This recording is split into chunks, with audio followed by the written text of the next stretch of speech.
उन्होंने स्टार्ट किया था और उन्होंने पहले 26 केस प्रेजेंट किए थे 1996 की international society of minimally invasive cardiac surgeons की सोसाइटी में, जिसमें उन्होंने एक छोटा सा इंसिजन लेफ्ट साइड में दिया। इससे उन्होंने एक मेमोरी आर्टरी निकाली और ग्राफ्ट लगाया हार्ट के ऊपर। इसमें उन्होंने कोई भी ब्रेस्ट बोन को कट नहीं किया था।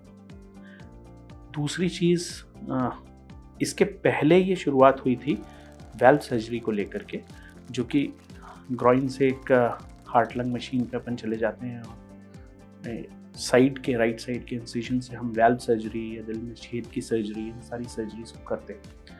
तो इन दोनों विधाओं का कॉम्बिनेशन धीरे धीरे करके हिंदुस्तान में बढ़ता गया।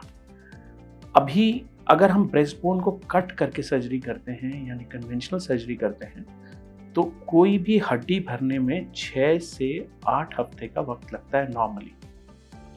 बट अगर हम हड्डी नहीं काटें और रिब्स की 2 बोन्स के बीच से सिर्फ मसल्स को काटते हुए हम अंदर जाएं, जिसमें सिर्फ मांसपेशियां कटी हैं, और वहाँ से सर्जरी को परफॉर्म करें, तो जो रिकवरी टाइम है वो मसल हीलिंग टाइम होता है।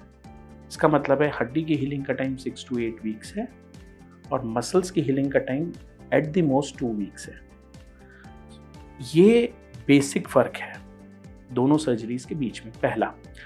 दूसरा, चूंकि हम इसमें ब्रेस्ट बोन को नहीं काट रहे हैं इसलिए ब्लीडिंग कम होती है। तीसरा, डीप वुंड इन्फेक्शन के चांसेस बहुत कम होते हैं। चौथा, अगर हम समझें तो quality of life extra ordinarily important होती है मरीज़ों के लिए, कि हम बाईपास सर्जरी के बाद या वैल्व प्रत्यारोपण की सर्जरी के बाद हमारी लाइफ कैसी होगी। तो extraordinary quality of life रहती है after a minimal access surgery.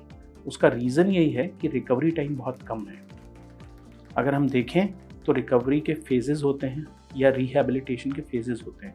Phase 1 में फिजिकल रिकवरी होती है। जो फिजिकल रिकवरी है उसमें से वुंड हीलिंग, पेशेंट का इंडिपेंडेंट होना, ये काफ़ी होता है। मेंटल रिकवरी होती है, जो ट्रॉमा सर्जरी का उसके दिमाग में बैठा है, उस ट्रॉमा से बाहर आना।